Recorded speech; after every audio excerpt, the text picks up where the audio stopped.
ప్రియమైన సహోదరీ సహోదరులకు ప్రభువు పేరిట వందనాలు. మీకు మీ కుటుంబానికి యేసుక్రీస్తు యొద్ద నుండి దీవెనలు ఆశీర్వాదములు మెండుగా కలుగునుగాక. ఈరోజు యేసుక్రీస్తు యొద్ద నుండి మీకు బంగారు మాట, దేవుని వాగ్దానము. యోహాను సువార్త 1వ అధ్యాయము 27వ వచనము. మీరాయన నెరుగరు, ఆయన చెప్పుల వారును విప్పుటకైనను నేను యోగ్యుడను కానని వారితో చెప్పెను.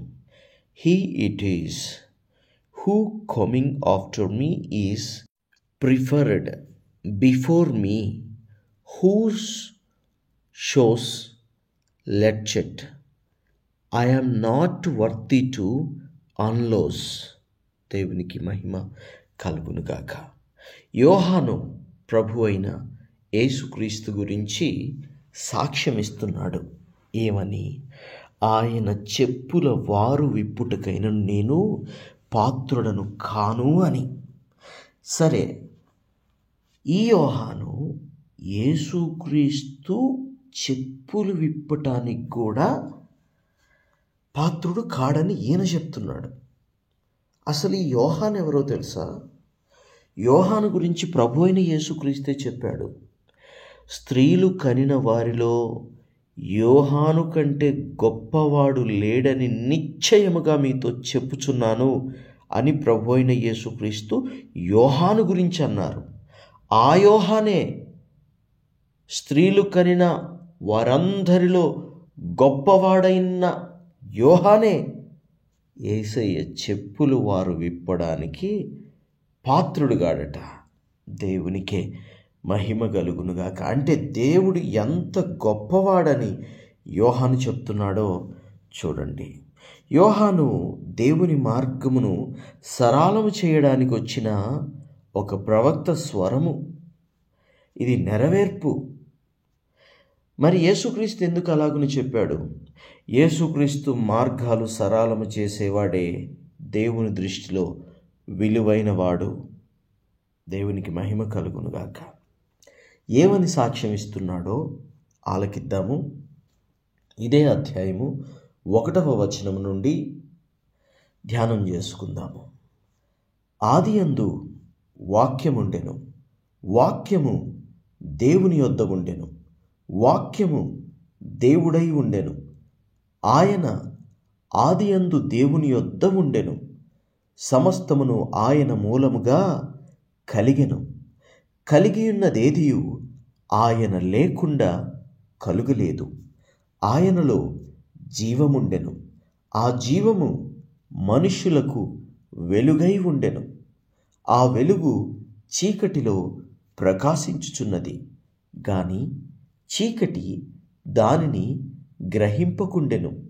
9వ వచనము నుండి, నిజమైన వెలుగు ఉండెను, అది లోకములోనికి వచ్చుచు ప్రతి మనుష్యుణ్ణి వెలిగించుచున్నది.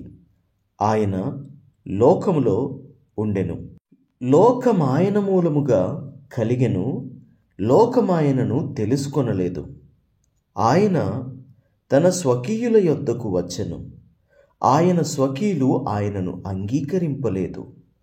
తన్ను ఎందరు ఎరిగి అంగీకరించిరో వారందరికీ, అనగా తన నామమునందు విశ్వాసముంచు వారికిని దేవుని పిల్లలగుటకు ఆయన అధికారము అనుగ్రహించెను. వారు దేవుని వలన పుట్టినవారే గాని రక్తమాంసముల వలనైనను, శరీరేచ్ఛ వలనైనను, మనుషేచ్ఛ వలనైనను పుట్టినవారు కారు.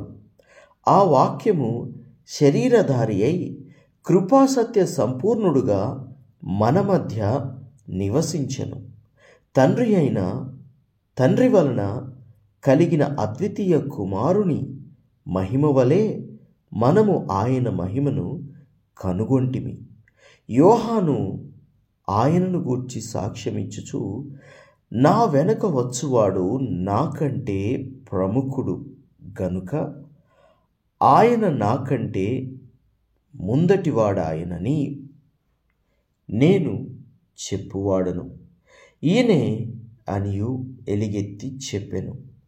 ఆయన పరిపూర్ణతలో నుండి మనమందరము కృప వెంబడి కృప పొందితిమి. ధర్మశాస్త్రము మోషే ద్వారా అనుగ్రహింపబడెను. కృపయు సత్యమును యేసుక్రీస్తు ద్వారా కలిగెను. ఎవడును ఎప్పుడైనను దేవుణ్ణి చూడలేదు.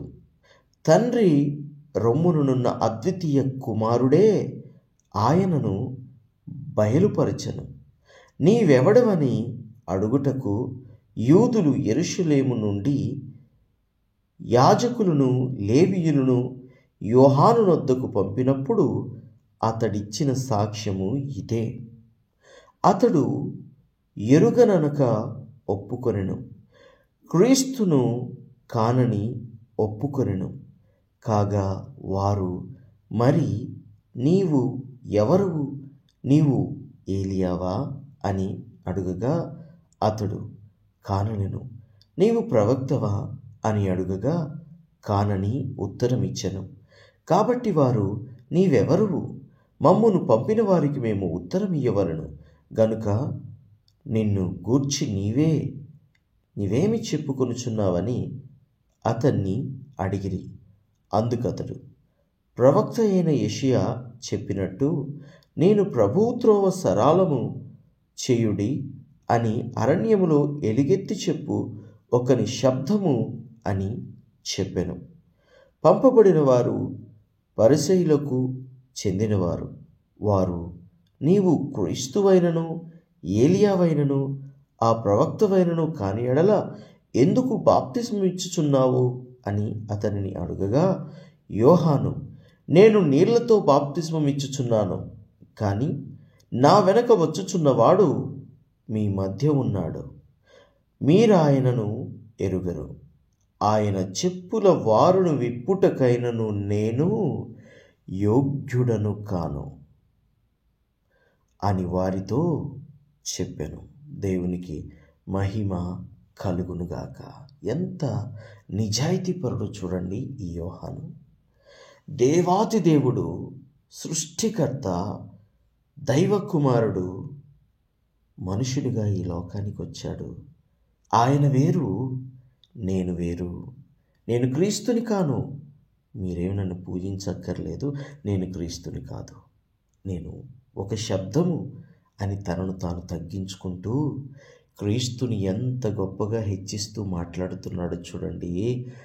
ఆయన చెప్పుల వారు విప్పుటకైనను నేను పాత్రుడను కాను అని చెబుతున్నాడు. దేవునికి మహిమ కలుగునుగాక. ఎంత తగ్గింపండి, ఎంత తగ్గింపు. బైబిల్ ప్రకారము ఎవరు తనను తాను తగ్గించుకున్నో వారు హెచ్చించబడతారు అని యేసయ్య చెప్పాడు.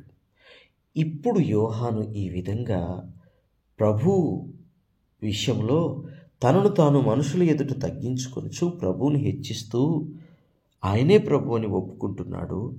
అందుకు కొంతకాలం జరిగిన తర్వాత ప్రభు అయిన యేసుక్రీస్తు గొప్ప మాట చెప్తాడు యోహాను గురించి. అదేమిటంటే, స్త్రీలు కనిన వారిలో యోహాను కంటే గొప్పవాడు లేడని మీతో నిశ్చయముగా చెప్పుచున్నాను అనే ఒక శ్రేష్టమైన మాట యోహాను గురించి చెప్పబడుతుంది. దేవునికి స్తోత్రము, దేవునికి మహిమ కలుగునుగాక. దేవుని బిడ్డలారా, దేవుని ఎదుట తగ్గించుకుందాము. ఒక విషయం జ్ఞాపకం పెట్టుకోండి, ఆయన ఆదియందు వాక్యమై ఉన్న దేవుడు, దేవుని యొద్ద ఉన్న దేవుడు. ఆయన మన యొద్దకు దిగి వచ్చాడు. ఆయన దయా కనికరము ఎప్పుడూ మనకు కావాలి. ప్రార్థన. తండ్రి, మీకు వందనాలు దేవా, మీకు స్తుతులు స్తోత్రాలు అయ్యా. మీ దయ, మీ కనికరము, మీ కృప మాకు కావాలి తండ్రి. ఎందుకంటే దేవాతి దేవుడవు, ఆదియందు ఉన్నవాడవు, అన్నిటినీ కలుగు చేసిన వాడవు. నీవు కలుగు చేయకుండా ఏదీ కలుగులేదు నాయన. అన్నీ నీవు కలుగు చేసినవే. కాబట్టి తండ్రి దేవా, నాయన యేసయ్య, నువ్వు కలుగు చేసిన వాటిల్లో ఒక భాగమైన మమ్మను కూడా మీ కృప చొప్పున దీవించి ఆశీర్వదించండి. దేవా, మా ప్రతి అవసరతను అక్కరను మీరు తీర్చి మాకు తోడుగా ఉండి మమ్మల్ని పరిశుద్ధ మార్గంలో, రక్షణ మార్గంలో నడిపించి ఆశీర్వదించి దీవించుమని, మీకంటే గొప్పవారి లోకములో లేరని యోహాను సాక్ష్యమిస్తుంటే మేము నమ్ముచూ విశ్వసిస్తూ ఈ ప్రార్థనంతయు యేసుక్రీస్తు శ్రేష్టమైన నామములో అడిగి వేడుకొనుచున్నాము తండ్రి. ఆమేన్, ఆమేన్, ఆమేన్.